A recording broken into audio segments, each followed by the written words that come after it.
उत्तिष्ठ गोविन्द उत्तिष्ठ गरुडध्वजा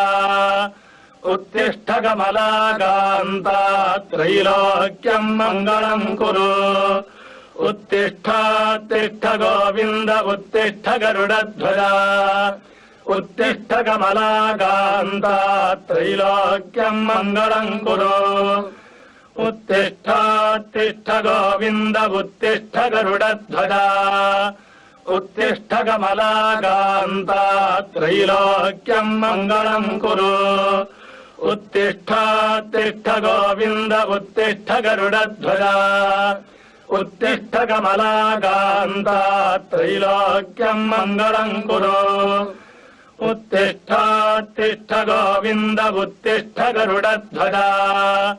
उत्तिष्ठ कमलाकान्ता त्रैलोक्यम् मङ्गलम् कुरु उत्तिष्ठ गोविन्द उत्तिष्ठ गरुडध्वजा उत्तिष्ठ कमलाकान्ता त्रैलोक्यम् मङ्गलम् कुरु।